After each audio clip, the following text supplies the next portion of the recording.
우리 요한복음 1장을 통해서 그리스도의 탁월하신 영광을 보겠습니다. 오늘 요한은 그리스도 안에 생명이 있었다. 그리고 그 생명은 사람들의 빛이다. 라고 말합니다.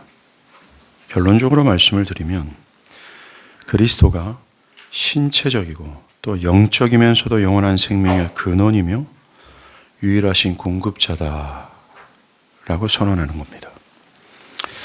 오늘 본문은 앞서 우리가 살펴본 요한복음 1장 1절에서 3절에서 말씀이신 그리스도께서 이 창조에 개입한 것과 창조에 개입한 것에 대한 연장된 설명이라 할 수 있습니다. 요한이 1장 1절에서 3절까지 창세기를 언급하면서 만물이 그리스도로 말미암아 지은 바 되었다고 하면서 그리스도가 모든 만물의 근원이고 창조주이심을 말한 후에 이어서 오늘 보면 4절이죠. 4절에서 사람들의 생명 또한 그리스도로 말미암아 얻어지게 되었다라고 설명하는 것입니다. 우리가 이 사실에 대해서 창세기로 거슬러 올라가야 돼요. 창세기 2장 7절은 사람이 어떻게 생명을 얻게 됐는지 기록합니다. 여호와 하나님이 땅의 흙, 영어 성경에는 dust, 먼지라고 표현합니다. 이 먼지로 사람을 지으시고 생기를 코에 불어넣으시니 사람이 생명이 되니라 라고 말합니다. 이 역사적 사실에서 우리가 가장 먼저 집중할 것은 하나님께서 사람을 창조하실 때 그가 무엇을 사용하셨는가입니다. 하나님이 사람을 지을 때 은이나 금이나 우라늄이나 플래티늄을 사용하지 않았습니다. 희소 가치가 있는 광물이나 특별하고 존귀한 재료를 사용하지 않으셨습니다. 그는 평범하지도 않은 비천한 재료인 먼지를 사용하셨습니다. 그러나 그것에 하나님의 생기가 넣어지자 피조 세계에서 하나님의 형상을 닮은 유일하면서 가장 존귀한 생명이 되었습니다. 이것이 성경 전체가 우리에게 주는 주요한 메시지 중에 하나입니다. 하나님께서 당신의 영광을 위해 부르신 모든 사람들, 아브라함, 모세, 다윗, 세례요한과 바울을 비롯한 사도들, 조지 휘필드와 데이비드 브레너 등등 모두가 다 본질적으로 먼지였다라는 거예요. 그들이 은이나 금과 같이 존귀한 성품이나 특별한 본성을 가지고 있는 자들이 아니라 모두 다 평범하지도 못한 먼지에 불과한 사람일 뿐이었다라는 것입니다. 그러나 중요한 것은 하나님께서 그들을 당신의 자녀로 삼으시겠다고 하시자, 그리고 당신의 영광을 위해 사용하는 동으로 삼으시겠다고 작정하시고 부르는 순간입니다. 그 순간 그들은 하나님의 영광스러운 자녀가 되었고 하나님의 거룩한 도구가 되었습니다. 하나님께서 이스라엘을 당신의 백성으로 택하신 이유가 그들이 다른 민족에 비해 수요가 많아서가 아니라 오히려 모든 민족 중에 가장 적었던 그들을 택하신 이유는 다만 이스라엘을 사랑해서였기 때문입니다. 이와 같이 모든 사람은 단지 먼지로서 그들의 본질과 본성은 보잘것없이 초라한 존재였습니다. 이와 같이 모든 사람은 단지 먼지에 불과했다라는 거예요. 그들 스스로 하나님의 자녀가 될 수 없고 그들의 능력과 재능을 발휘할 수 있는 그 어떤 근거가 없는 먼지일 뿐이었습니다. 중요한 것은 하나님이 작정하시고 또한 하시자 그들이 그렇게 된 것입니다. 뿐만 아니라 세상의 왕들과 권력을 가진 자들이나 부유한 자들이나 지식, 학위, 명성, 재능이 뛰어난 모든 사람들, 하나도 빠짐없이 그들의 본질, 그들의 근원은 먼지일 뿐이었습니다. 그들 스스로 존재하지도 못했고 스스로 기동할 수 없고 영광을 누릴 수도 없으며 현재와 미래를 주관할 수 없는 먼지일 뿐이었습니다. 그들이 가지고 있고 그들이 누리며 그들의 현재가 그렇게 된 모든 전적인 원인은 하나님께 있습니다. 하나님이 먼지에 불과한 자들에게 그러한 영예를 허락하셨기에 가능했던 것뿐입니다. 그런데 이것을 모르고 우쭐대고 교만하다면 그것은 추하고 악한 뿐이에요. 우리의 구원과 현재 우리가 누리는 모든 것의 주요하고도 결정적인 주체는 먼지인 나 자신에게 있지 않습니다. 어떤 환경과 상황 때문이 아니라 모두가 하나님 때문입니다. 온 우주의 역사나 나 개인의 인생의 주체는 먼지인 나 자신에게 달려있는 것이 아니라 하나님이 먼지를 어떻게 하시는가, 그들에게 하나님이 무엇을 주시는가에 달려있을 뿐입니다. 먼지인 사람이 그들의 현재와 미래를 결정지을 수 없으며 생명이 되기에 필요한 생명을 스스로의 힘과 지혜로는 취할 수 없다라는 사실입니다. 하나님이 허락하지 않으면 그 무엇 하나도 얻을 수 없는 것이 먼지인 사람일 뿐이에요. 요한복음 3장 27절에서 세례 요한이 만일 하늘에서 주신 바 아니면 사람이 아무것도 받을 수 없다라고 했던 이것이 성경 전체의 진술이고 저와 여러분의 진실이며 모든 인류의 진실입니다. 바울은 고린도의 교회된 자들의 정체성을 이렇게 말했습니다. 고린도전서 1장 26절에서 29절. 형제들아 너희를 부르심을 보라. 육체를 따라 지혜로운 자가 많지 아니하며 능한 자가 많지 아니하며 문벌 좋은 자가 많지 아니하도다. 그러나 하나님께서 세상에 미련한 것을 택하사 지혜 있는 자들을 부끄럽게 하시려고 세상에 약한 것들을 택하사 강한 것들을 부끄럽게 하려 하시며 하나님께서 세상에 천한 것들과 멸시받는 것들과 없는 것들을 택하사 있는 것들을 폐하려 하시나니 이는 아무 육체도 하나님 앞에서 자랑하지 못하게 하려 하십니다 라고 말합니다. 사도 바울은 교회의 본질적인 정체성이 먼지라고 강조합니다. 지혜가 없었다.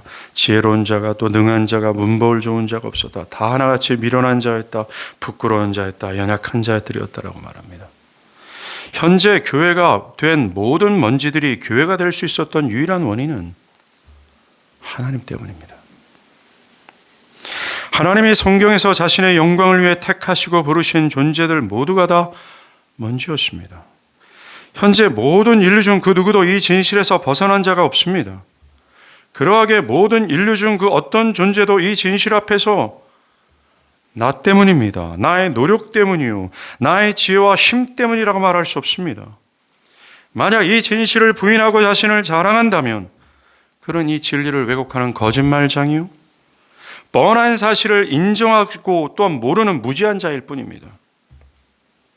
그 누구도 하나님 앞에서 자랑할 수 있는 사람은 없습니다. 왜요? 시편 103편은 말합니다. 우리가 단지 먼지일 뿐임을 아나이다 라고요. 먼지가 생명을 취하여 생령, 즉 사람이 될 수 있는 유일한 근거는 하나입니다. 매우 단순합니다. 그 먼지에 하나님이 생기를 불어넣으셨기 때문입니다. 그렇다면 하나님의 생기가 무엇일까요? 창세기에서 말하는 이 생기는 히브리 말로 세 가지로 표현되는데 첫째는 성령이고 두 번째는 루하으로서 후하는 숨소리, 호흡입니다. 그리고 마지막으로 히브리 말로 생기는 말씀이에요. 예, 그렇습니다. 요한은 그 안에 생명이 있었으니 라고 하면서 1절부터 말하는 그 곧 이 말씀이신 그리스도와 생기를 연결 지으시면서 먼지였던 모든 인류가 말씀이신 그리스도로 말미암아 생명을 얻고 사람이 되었다라고 현재 말하고 있는 겁니다. 오늘 본문 4절에서 즉 말씀 안에 생명이 있었으니 이 생명은 곧 사람들의 빛이라 라는 말은 사람들의 육체적인 생명이 그리스도로 말미암아 생겨나게 되었다라고 선언하는 겁니다. 호흡하고 있는 모든 사람들의 생명의 근원은 그리스도입니다. 그것으로 마땅히 모든 사람은 비천한 먼지였던 나 자신이 생명이 없고 무생물의 존재였던 정말 형편없는 비천한 존재였던 나 자신이 지금의 모습으로 살아 숨쉬게 된 것에 대해 그리스도께 감사해야 합니다. 여러분의 심장은 그리스도의 것이에요. 여러분의 심장은 그리스도로부터 주어졌기에 그리스도의 것입니다. 생명이 없이 여러분이 무엇을 할 수 있겠어요? 생명이 없이 여러분이 많은 재물을 가진들 무슨 소용이 있으며 뛰어난 재능과 좋은 스펙을 가진들 무슨 소용이 있겠습니까? 그렇습니다. 여러분의 생명은 그리스도의 것이며 그리스도 없이는 여러분은 아무것도 아니며 아무것도 할 수 없습니다. 그래서 그리스도께서 친히 너희는 나를 떠나서는 아무것도 할 수 없느니라라고 선언하신 겁니다. 여러분의 심장은 그리스도의 것이며 나아가 여러분의 심장의 끝을 정하신 분도 그리스도십니다. 그 심장을 멈출 수 있는 시기를 정하신 분도 그리스도시에요.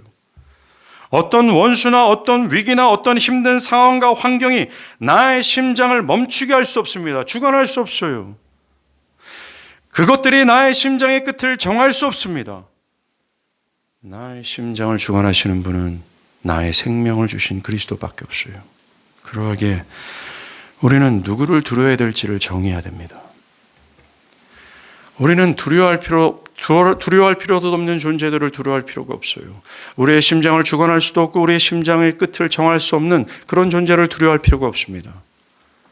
우리가 두려워할 분은 우리의 생명의 주인이시고 주관자이신 그리스도밖에 없어요. 그러하게 우리는 나의 목숨을 위협하는 원수 앞에서나 그 어떤 상황에서 두려워하지 말고 그리스도를 뒤따라야 합니다. 그리스도를 따를 경우 손해가 뒤따를 것 같은 상황에서, 목숨을 잃어버릴 수 있는 상황에서도 나의 심장의 주관자가 되시는 그리스도를 믿고 그 상황에서도 그리스도를 중단 없이 따라야 합니다. 왜요? 오직 그리스도만이 나의 심장을 주관하시기 때문에 그래요. 나의 심장의 한계는 그리스도께서 정하셨습니다. 그러하게 원수의 위협에나 불리한 상황 등에 움츠러들지 말아야 합니다. 그래서 바울은 불의 위험과 강도의 위험과 40에 하나 감한매를 맞는 상황에서도, 원수와 많은 싸움을 하는 중에서도 중단 없이 자신의 사명을 다했습니다. 모든 사람의 생명의 주인이시고 기원은 오직 하나입니다. 그리스도예요. 여러분의 생명을 주관하시는 분은 한 분이십니다. 그러하게 여러분들이 경외하고 엎드려 경배하며 숨을 쉬는 날, 모든 날 동안 순종하고 뒤따라야 될 분은 그리스도밖에 없어요. 우리가 생각해야 될 이 두 번째 생명은 영적이면서도 영원한 생명입니다. 이 영적인 생명이란, 결론부터 말씀드리면, 하나님의 영광을 보고 맛보아 하나님을 알고 그를 경외하고 그를 지상 최고의 기쁨으로 삼고 그의 말씀의 기쁨으로 순종할 수 있는 영적인 심장을 뜻하는 거예요. 하나님에 대해서 벌렁거리는 심장입니다.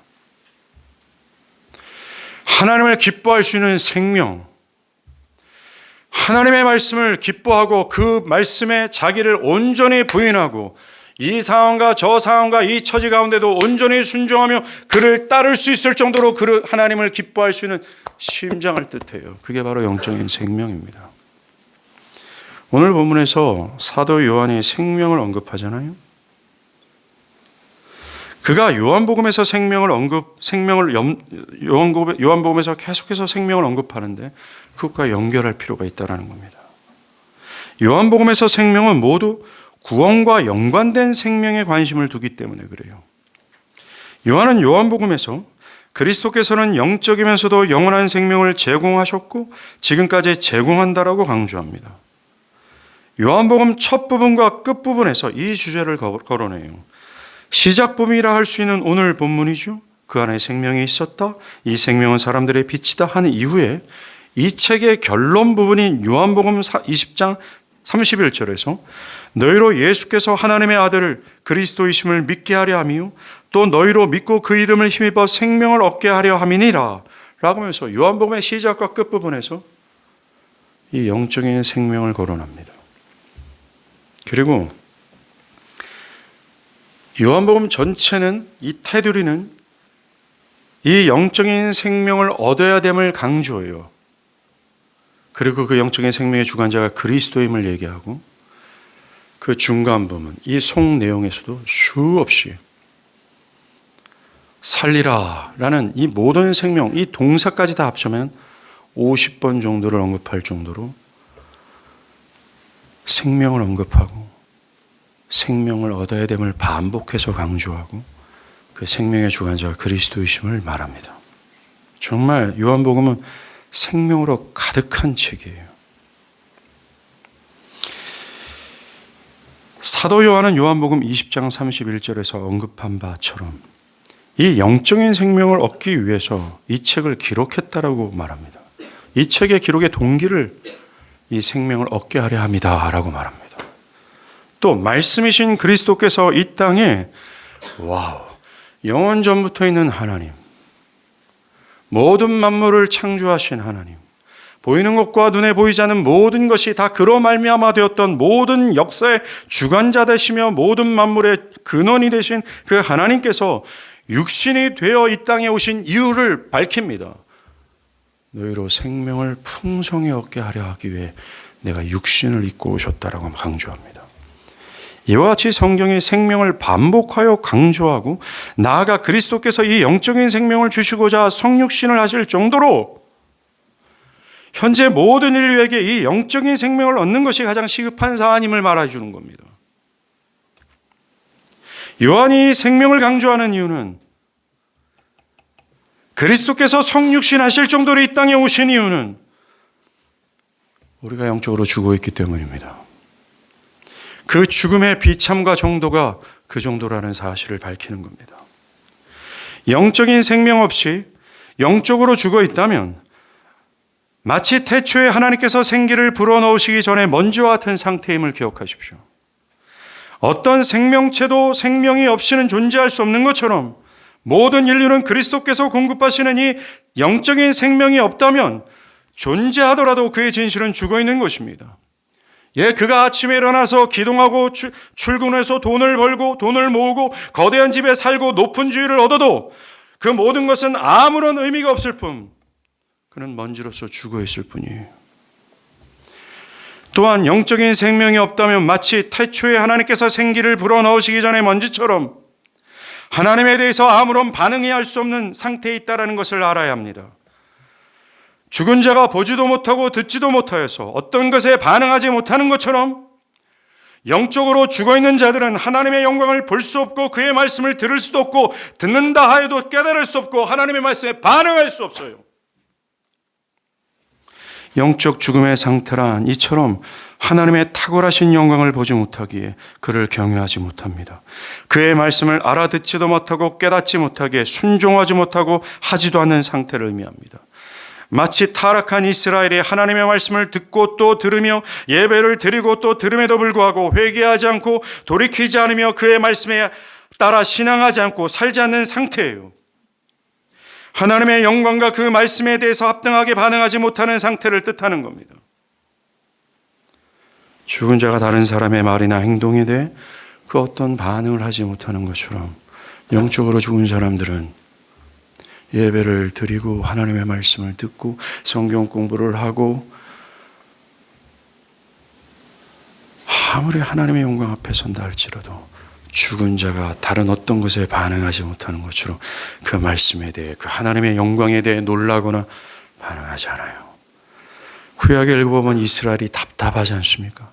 어찌 이렇게 수십 년 동안 반복해서 그 영광스러운 하나님의 예배에 참여하고 수없이 율법학자를 통해서 하나님의 말씀을 듣고 또 들었음에도 불구하고 왜 이렇게 죄가 가득하고 우상을 끼워안고 죄 일가닥도 버릴 생각 없이 여전히 똑같은 스탠스를 취하며 살아갈 수 있을까? Why? 죽어 있기 때문에 그렇습니다.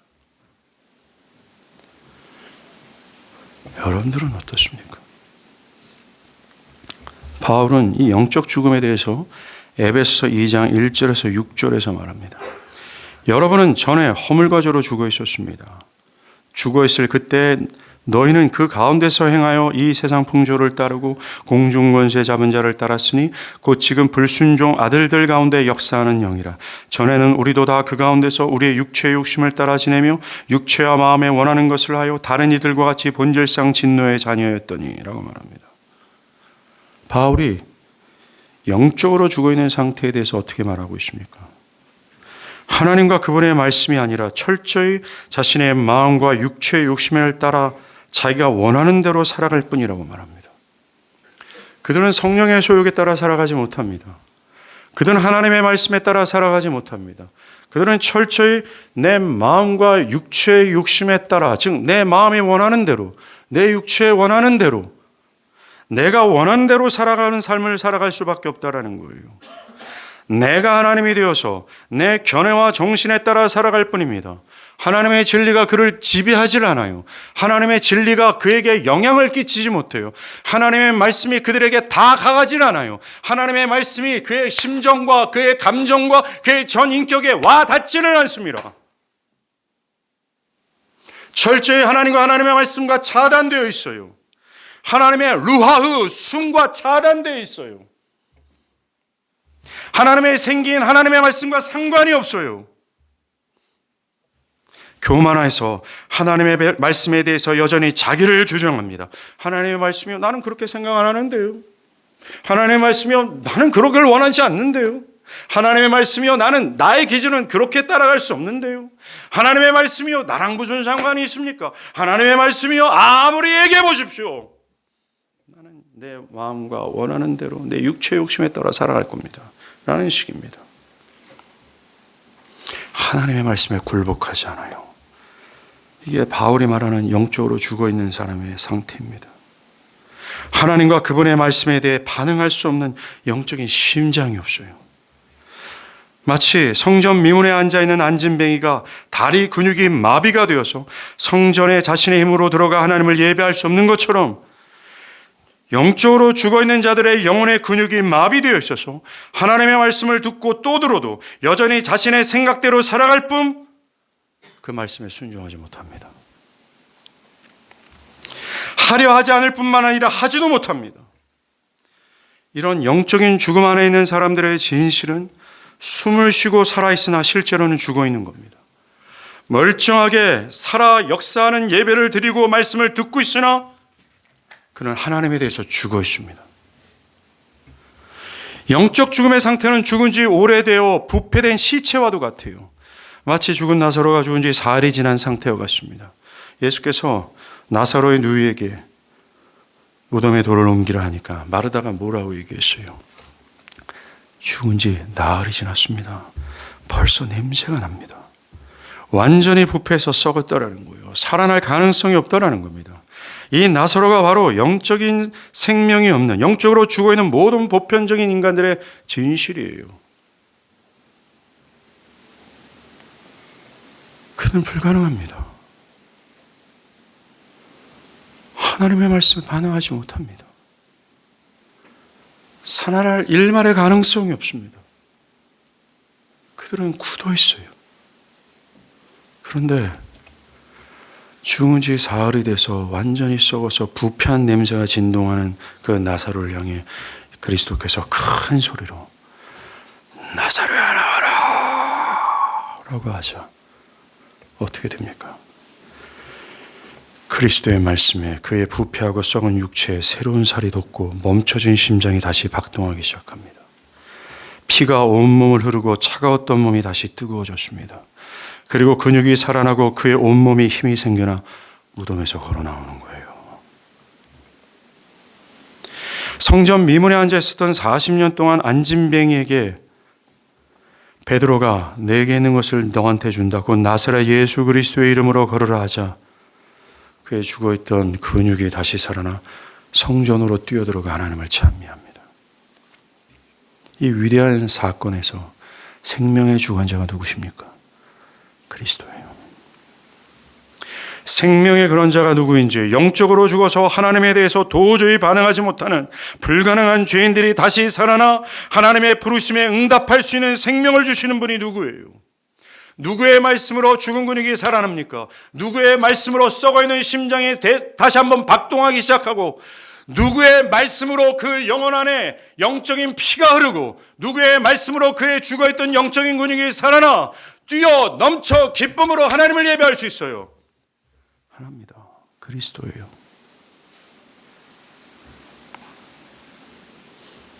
참된 변화와 생명의 주체자는 그리스도뿐입니다. 우리 주님께서도 직접 요한복음 11장 25절에서 나는 부활이요 생명이다라고 선언했어요.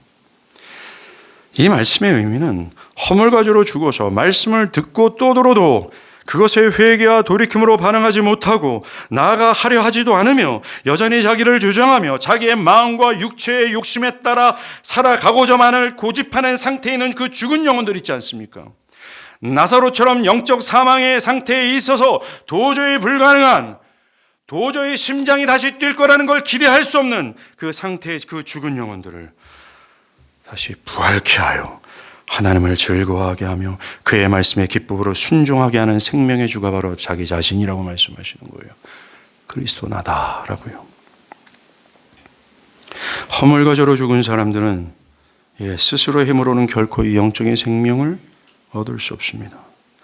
태초의 먼지처럼 스스로 이 영적인 생명을 가질 수 없어요. 오직 나사로를 살리신 예수께서 해주셔야 되는 겁니다. 예수를 핍박하고 교회를 잡아 죽였던 사울이 한순간에 그리스도인이 될 수 있었던 것처럼 말입니다. 살아날 가능성이 조금도 없었던 나사로가 그리스도로 말미암아 살아난 것처럼 영적으로 죽은 사람들이 살아날 수 있는 길은 그리스도께서 나사로야 나와라 라는 말씀을 한번 해주셔야 돼요. 지금도 그지 같은 저 같은 설교자들이 왜 설교를 하는 줄 아십니까? 제가 설교하는 목적은 여러분들이 어떻게 살아가는 삶의 교훈을 주고자 하는 것이 전혀 없습니다. 그러한 목적을 가지고 있지도 않습니다. 여러분들에게 어떤 위로와 안식을 주고자 하는 마음도 없습니다. 제가 이렇게 설교하는 이유는 오직 하나입니다. 그리스도께서 이 부족한 입술을 통해서 나사로야 나와라 라고 하면서 죽은 영혼들을 향해서 그분의 생기가, 그래서 그들이 나사로처럼 다시 살아나오기를 바라는 마음으로 하나님의 말씀을 전하는 것뿐입니다. 어찌할까요? 저의 눈에는 우리 예배당에 중의지 나흘이 되는 시체 썩은 내가 진동하는 영혼들이 질비해 보이는데 어떡할까요? 여러분들은 생명을 취하였다고 생각하십니까? 여러분들은 이 영적인 심장이 있다고 생각하십니까?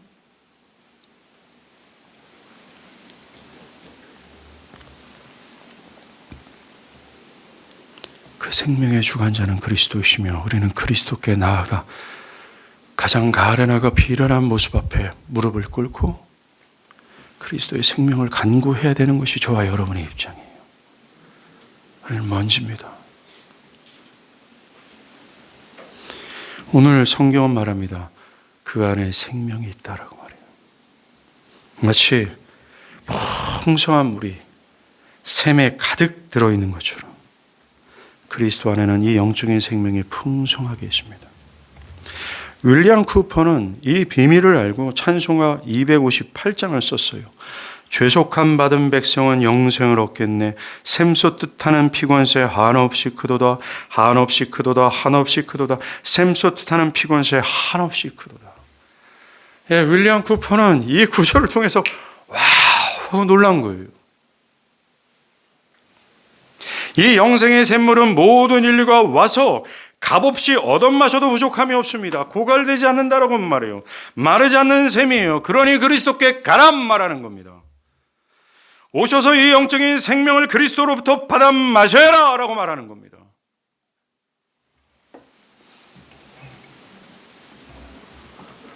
이 그리스도가 주시는 우리가 생명을 다루고 있는데 이 영적인 생명에 대해서 두 가지 사실을 알아야 합니다. 첫 번째, 그리스도를 통해서 주어지는 이 영적인 생명은 영원한 것이라는 거예요. 이것은 결코 잃어버리거나 사라지지 않는 생명입니다. 예수께서도 요한복음 10장 28절에 내가 그들에게 영생을 주노니 영원히 멸망하지 아니할 것이요 또 그들을 내 손에서 빼앗을 자가 없다 하셨듯이 그리스도 안에 있는 생명은 하나님과 영원히 함께하는 생명이며 끝나지 않는 생명입니다. 어떤 사람들은 이것이 잃어버릴 수 있는 생명이라고 하는데 이것은 결코 영원한 생명입니다. 그들이 말하는 것처럼 이것이 잃어버릴 수 있는 생명이라면 이것은 결코 영원한 생명이 될 수 없어요. 만약에 수백만 년 동안 살고 이 생명이 사라진다면 그것은 결코 영원한 생명이 아닙니다. 단지 수백만 년의 생명일 뿐입니다. 만약 하나님께서 그 다음의 생명을 연장하는 어떤 기준을 삼으셨다면 이것은 결코 영원한 생명이 아닙니다. 이 영적인 생명은 영원하면서 끝나지 않은 생명이에요. 사도 요한도 요한일서 5장 11절에 또 증거는 이것이니 하나님이 우리에게 영원한 생명을 주신 것과 이 생명이 그의 아들 안에 있는 그것이다 라고 말합니다. 그 아들 안에 있는 생명은 영원하다 말합니다. 우리가 기억할 두 번째는 하나님은 우리에게 단순히 영원히 사는 생명을 주신 것이 아니라 우리의 현재 상황 속에서도 충분히 만족을 누릴 수 있는 풍성한 생명을 주셨다라는 겁니다. 이 영적인 생명의 본질은 단순히 영원히 사는 것에 있지 않습니다. 이 영적이면서도 영원한 생명은 말입니다.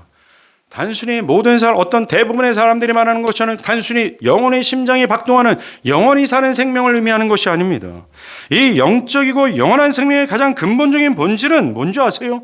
하나님을 알고 하나님과 관계를 맺고 하나님을 누리는 것에 있어요. 이게 영생의 본질이에요. 이것이 예수를 믿어 취할 수 있는 영생이라는 겁니다. 하나님과 그분의 약속을 확신하며 그 확신 속에서 하나님의 약속을 누리는 것에 있어요. 여러분들은 이 영생이 있습니까? 죽은 나사로와 같은 내가, 먼지에 불과했던 내가 그리스도께서 영치하라 라는 큰 소리의 그분의 음성으로 말미암아 그 생명을 취하여 죄로 인해 허물로 뒤엎여있는 나의 눈의 허물이 벗겨져 그 영원하신 하나님의 영광을 보고 와우하며 그분이 온 우주에서 가장 가치 있고 사랑할 만하며 신뢰할 만한 분이라는 사실을 깨닫고 자신의 심장을 뜯어내어 그분께 드리고 그분을 영원토록 섬기고자 하는 그 하나님에 향한 사랑과 그 열렬함, 그리고 그 하나님이 나의 하나님이라는 사실을 누리는 것, 그게 있습니까? 그게 기독교가 말하는 구원이에요. 그게 기독교가 말하는 영생의 본질이라는 겁니다. 이게 없다면 예수를 믿어 구원을 받아야 돼요. 이게 없다면 여러분들을 거듭난 자로 말하면 안 됩니다. 이게 없다면 나는 예수를 믿습니다라고 말하면 안 됩니다. 지금부터 말씀을 듣는 와중에서도 유일한 생명의 근원 되신 그리스도를 믿기를 바라고 그 영혼을 그 그리스도를 그랩하기를 바라며 그 그리스도를 향해 무릎을 꿇고 제발 가련하고 비천한 마음으로 그 그리스도를 구하기를 바라요.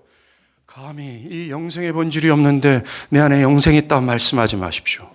감히 이 영생의 본질을도 모르고 이 영생을 누리지도 못하면서 내가 예수를 믿는 신자라고 말하면 안 됩니다. 여러분들의 그런 추측이 여러분들의 영원한 멸망으로 이끌 수밖에 없어요. 그런 추측이 여러분들이 영생을 구하지 못하도록 하며 여러분들의 그 어설픈 추측이 여러분들이 영생이 아닌 지옥으로 떨어뜨릴 수 있다는 사실을 기억하셔야 되는 겁니다. 만약 이 영적인 생명이 있는 자라면 그의 모든 상황에서 하나님으로 인해 충분한 안식과 만족을 누리게 되는 것은 당연합니다. 주님은 요한복음 10장 10절에서요. 내가 온 것은 양으로 생명을 얻고 더 풍성히 얻게 하려 함이다라고 말합니다. 하나님과 관계를 맺고 하나님을 누리는 이 생명을 더 풍성히 누리도록 그리스도께서 오셨다라고 말해요. 불행한 것은 많은 신자들이 그들이 가지고 있는 영원한 생명을 풍성한 생명으로 여기지 않는다라는 겁니다. 그들은 그들이 가진 생명을 그저 비참하고 불평스러운 삶을 살아갈 수밖에 없는 것처럼 보입니다. 이 풍성함을 누리지 못하고 있는 것이 현실입니다. 아니에요. 신자는 기쁨의 삶을 살고 심지어 다른 사람들마저도 충분히 축복할 수 있는 풍성한 생명을 지닌 자로 살아가는 것이 마땅합니다. 이 생명의 풍성함의 실체를 다윗이 시편에서 노래했어요. 이 생명의 실체, 이 영적이면서도 영원한 생명의 본질이 어떤 것인지 다윗은 시편 23편 1절에서 3절 말합니다. 여호와는 나의 목자시니 내게 부족함이 없으리로다. 그가 나를 푸른 풀밭에 누이시고 쉴만한 물가로 인도하시는도다. 내 영혼을 소생시키시고 자기의 이름을 위하여 의의 길로 인도하시는도다. 현재 다윗은 죽음의 골짜기에 있어요. 절망의 골짜기에서 자신을 인도하시는 하나님을 누리고 있는 겁니다. 고통과 두려움의 상황에서 그는 고요한 풀밭에 누워 풀피를 불고 있는 이 목동처럼 하나님이 자신을 변함없이 언제나 어디서나 인도하시는 목자라는 사실로 인해 말합니다. 그 상황에서 부족함이 없습니다 라고요. 완전합니다.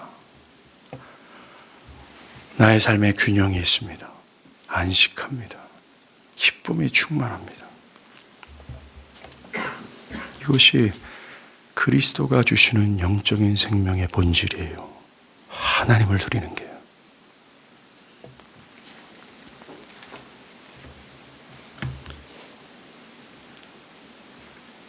그 하나님이 그리스도 안에서 나의 하나님이 되신다는 사실,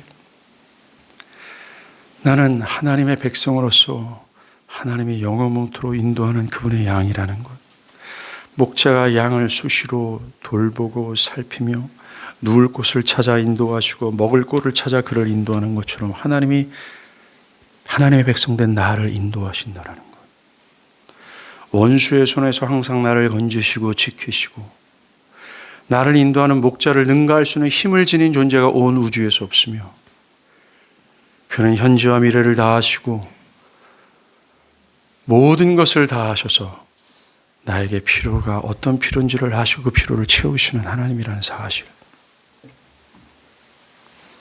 그 하나님을 누리는 게 영적이면서도 영원한 생명의 본질이에요.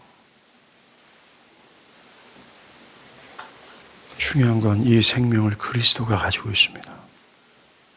그리스도만 가지고 있습니다. 이 탁월하신 그리스도를 찬양해야 되는 건 아닙니까?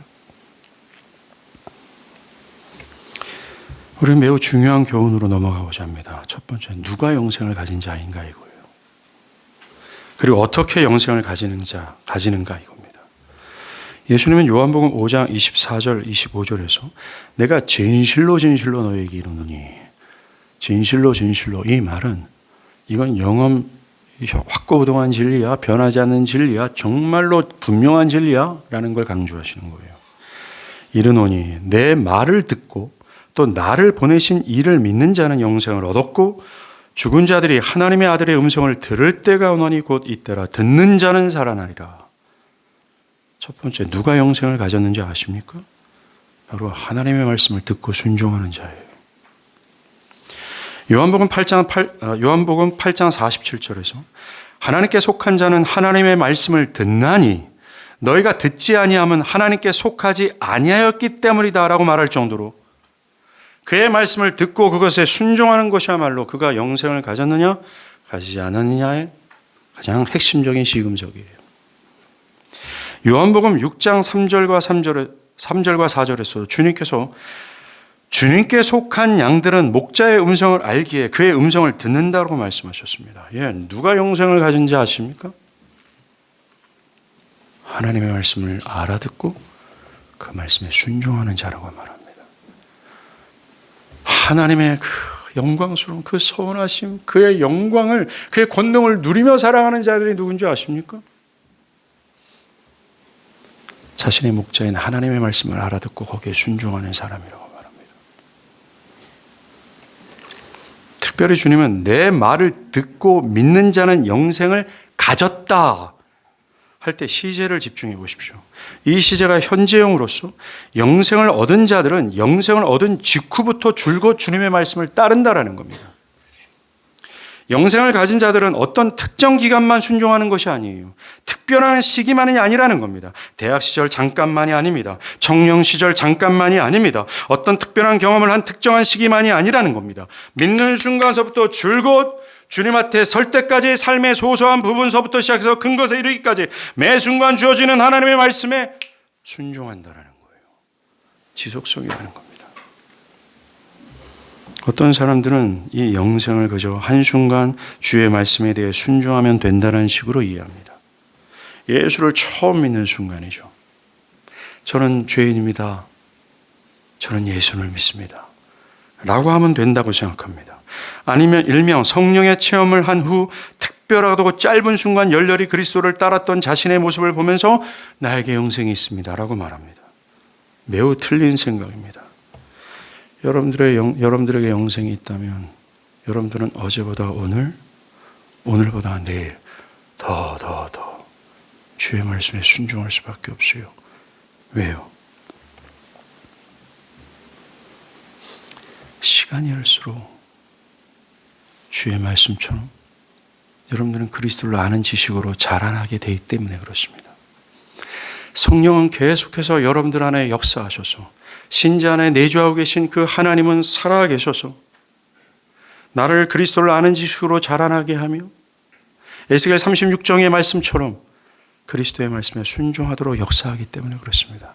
그래서 여러분들은 어제보다, 영생을 가진 사람들은 어제보다 오늘보다 내일 더 자기를 부인하고 그리스도의 말씀에 순종할 거예요. 중단 없이 말입니다.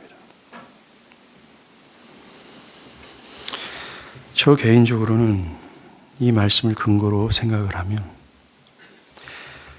주님의 말씀에 순종하는 것을 어려워하는 분들을 보잖아요. 이 말씀에 순종하는 것에 적극적이지 못한 분들을 보면 사실 마음이 몹시 무겁습니다. 두렵기까지 합니다. 줄곧 말씀을 듣고 또 들음에도 여전히 순종하지 않는 분들에 대해 큰 걱정에 사로잡힙니다. 왜요? 그들 안에 영생이 없기 때문에 그렇습니다. 그들이 영적으로 죽어있기 때문이라는 거죠. 생명이 없이 그분들이 죽어있다라는 사실이 너무나 확실하게 보이기 때문에 그렇습니다. 영생이 있다면 기필코 주님의 말씀을 듣습니다. 영생이 있다면 기필코 순종합니다. 이것이 주께서 진실로 너에게 이르노니 하신 말씀이기 때문에 그래요. 이것은 변하지 않는 진리야, 영원 무토록 확고부동한 진리야라고 엄숙하면서도 강조했던 진리이기 때문에 그렇습니다. 영생이 있는 자는 그 말씀을 듣고 순종한다라는 거예요.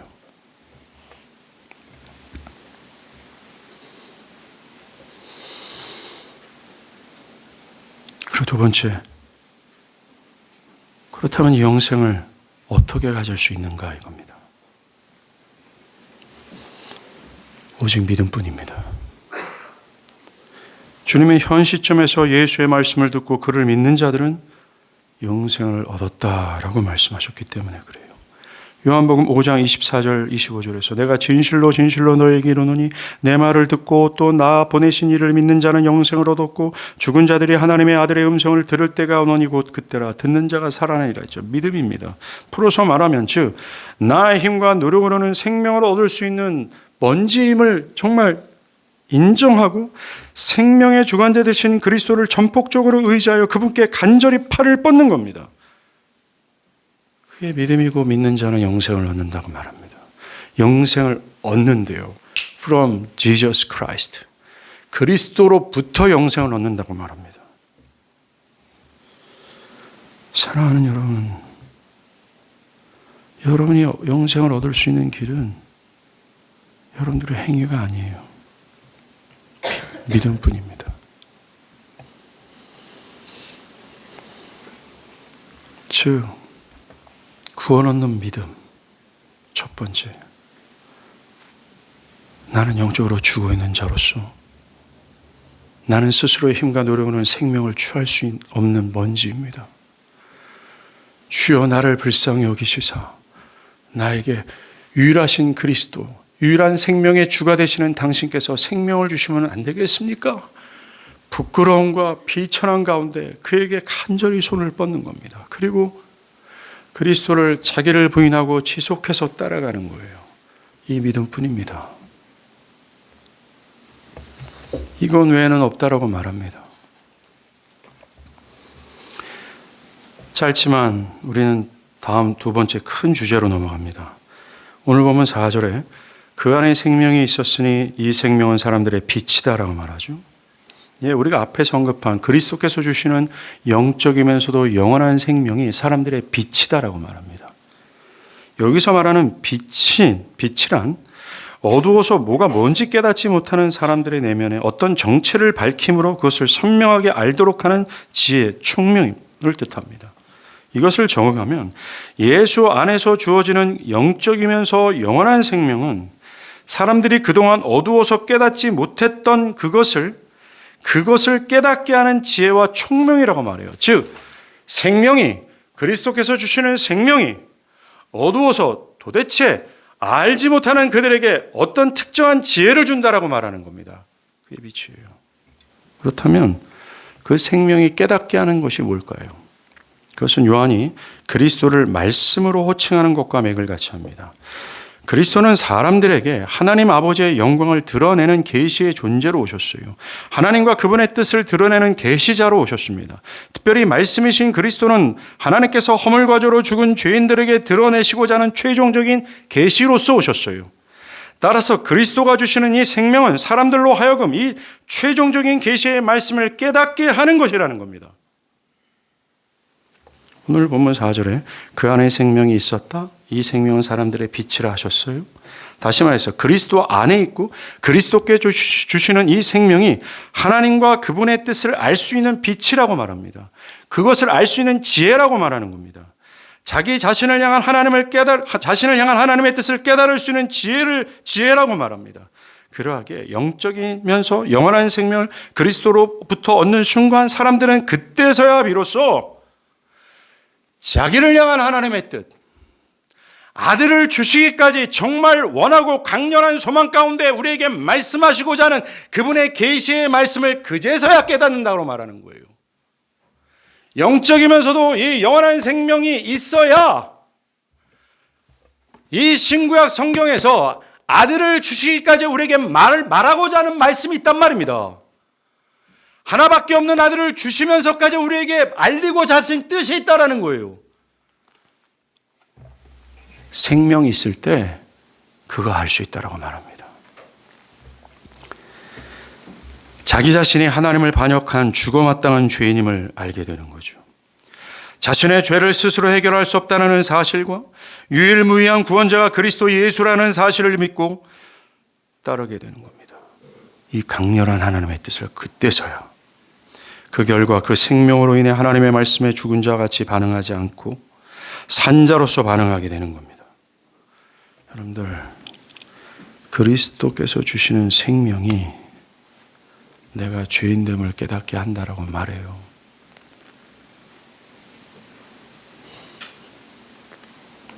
그 생명이 빛이 되어서 그동안 알지도 못하고 주구장창 듣긴 들었단 말입니다. 어릴 때부터 교회에 와서 듣고 수시로 성경 공부에서도 들었단 말입니다. 이 매우 간단하고 매우 심플한 매우 이지한 이 하나님의 복음, 내가 죽어마땅한 죄인이라는 사실과 나의 힘으로는 이 죄를 해결할 수 없다는 사실과 유일무이한 구원자가 그리스도 예수뿐이라는 이 사실, 귀에 따갑도록 그냥 보편적이고 정말 고리타분한 이 명제가 그리스도께서 생명을 주실 때야 비로소 살아있게 되는 거예요. 그때서야 비로소 그는 자신이 죽어마땅한 죄인이라는 사실 때문에 슬퍼하고 두려워 떨며 더 나아가 나의 힘으로는 이 죄에서 나를 구원시킬 수 없다는 사실로 절망합니다. 정말 나로서는 안 되는구나. 정말 나는 먼지이구나. 정말 저 예수뿐이구나 라는 사실을 통해서 20년, 30년, 40년 교회를 다녔는데 그때서야 그리스도가 정말 유일한 구세주구나라는 사실을 깨달아 그리스도 예수를 부여잡고자 하는 거예요. 그때부터 달라지는 겁니다. 그때부터 전과 다른 삶이 보여주는 겁니다. 그때부터 전과 다른 신앙의 스탠스를 보이는 거예요. 그때부터 달라지는 겁니다. 그때부터 참 신앙의 향기가 뿜어지기 시작하는 거예요. 정말 생명이 있어야 하나님의 말씀을 알아듣기 시작해요. 생명이 없는 자들은 모두 예외 없이 하나님과 그분의 말씀에 대해서 적의적인 태도를 갖습니다. 하나님과 하나님의 말씀이 시덥지 않게 들릴 뿐이에요. 때에 따라 필요할 뿐이라는 것입니다. 그냥 이 하나의 이용물일 뿐이라는 거예요. 정말 생명이 없는 자들은 주님의 말씀에 순종하려 하지 않고 순종하는 것에 대해서 매우 무거움을 느낄 뿐입니다. 사도 요한이 요한일서 5장에서 말한 것처럼 몹시 무거워요. 하기 어려워요. 마치 녹슨 기계가 뻑뻑하게 굴러가는 것처럼 하나님의 말씀에 순종하는 것이 몹시 어려워요. 그리고 한 번 순종하는 것이 몹시 자기가 헌신하고 희생한 것처럼 느낍니다.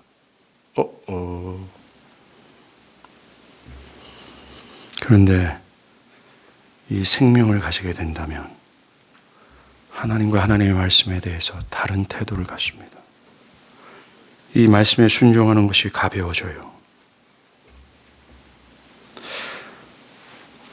어떤 사람이 있어요. 오랫동안 교회를 다녔어요. 그럼에도 불구하고 하나님을 향한 경외함이 없습니다. 그분의 말씀에 대해서 합당한 반응이 없어요. 여전히 자신이 마음이 원하는 대로 살아갑니다. 왜 그런 줄 아십니까? 그리스도로부터 생명을 얻지 못했기 때문입니다. 죽어있기 때문에 그래요. 왜 그리스도를 위해 살지 못하고 자기를 부인하지 못하고 하나님의 말씀에 순종하기를 회피하는 줄 아십니까? 생명이 없기 때문에 그래요. 오늘날 교회 안에 있으나 신앙이 그저 형식적이고 의무적이고 억지로 하는 사람들의 원인은 생명이 없기 때문입니다. 하나님을 예배하러 오는데도 하나님에 대한 인식도 없이 예배에 앉아 있고, 하나님을 예배하러 오는데 하나님에 향한 기대가 없고 하나님이 나에게 오늘 무슨 말씀하시는지 대한 궁금함도 없습니다. 그저 올 뿐입니다. 이유는 죽어있기 때문에 그렇습니다. 예배가 따분하고 이런저런 사유가 있으면 하나님과 그분의 뜻이 뒷전으로 밀리는 이유는 생명이 없기 때문입니다. 생명이 없이는 참된 신앙, 하나님의 뜻에 올바르게 반응하는 것은 불가능합니다.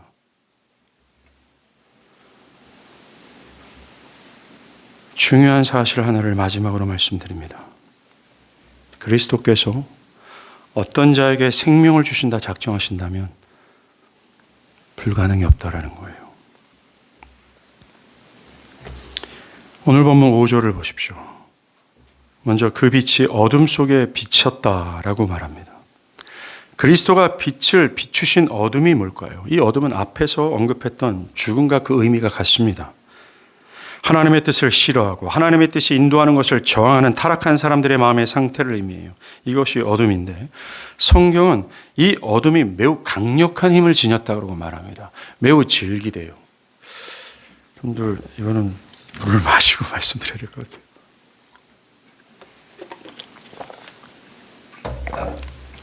목회하는 저로서는, 복음의 사역자로 부름을 받은 저로서는 정말 이 사실을 현실 세계에서 느낍니다.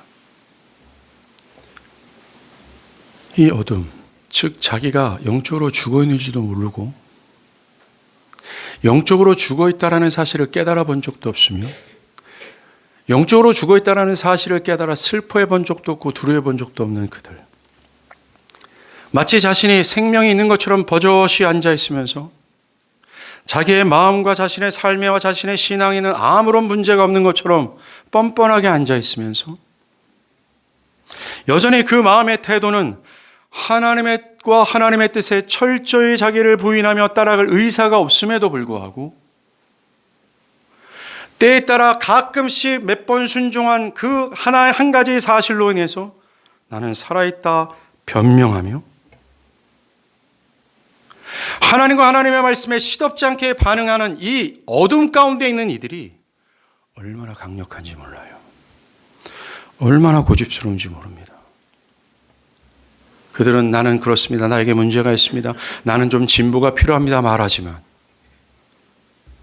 시간 속에서 봐도요. 뒤집혀지질 않아요. 정말 성경의 말씀처럼 이 어둠은 힘을 지녔습니다. 이 힘의 능력은 사람을 사로잡고 있으며 그 힘에서 자유할 수 있는 사람이 없을 정도예요. 그런데 요한이 말하고 있어요. 여러분들 5절이에요. 빛이 어둠에 비치되 어둠이 깨닫지 못했다라고 말합니다. 이게 좀 잘못 번역되었는데요. 여기서 깨닫지 못했다라는 말은 여러분이 가진 성경 풋노트를 보면 이기지 못했다라는 것으로 쓰여 있습니다. 맞습니다. 빛이 어둠이 비치되 어둠이 이기지 못했다라고 말합니다. 매우 강력한 힘을 지닌 어둠이 그것을 능가하지 못했다라고 말하는 겁니다. 하나님과 하나님의 뜻에 적이적인 강력한 죄된 상태인 어둠이 결코 빛을 정복하거나 이기지 못한다라는 겁니다. 즉 그리스도께서 주시는 이 생명을 이길 수 있는 어둠이 없다라고 말하고 있어요. 하나님을 누리고 하나님을 즐거워하고 하나님의 말씀에 복종하는 이 생명을 어둠, 하나님과 하나님의 말씀에 적이적인 태도의 마음이 이기지 못한다라고 말합니다.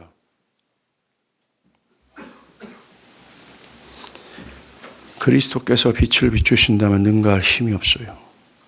문제는 그 빛을 영접지 않는 것이 문제일 뿐입니다. 그 빛을 믿지 않는 것이 문제일 뿐이죠. 그 빛을 저항할 그것이 문제라는 것입니다.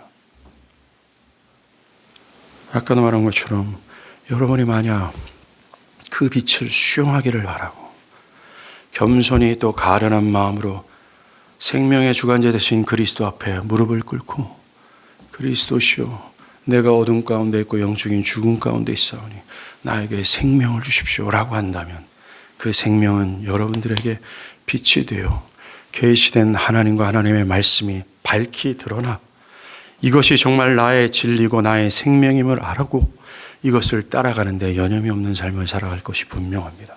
정과 분명히 달라질 거예요. 그러니 제발 그리스도를 외면하지 마십시오. 그리스도께서 육신이 되시면서까지 이 땅에 오신 이유는 여러분들에게 생명을 주고 그 생명을 더 풍성히 하기 위해서 오셨다라고 친히 말씀하셨습니다.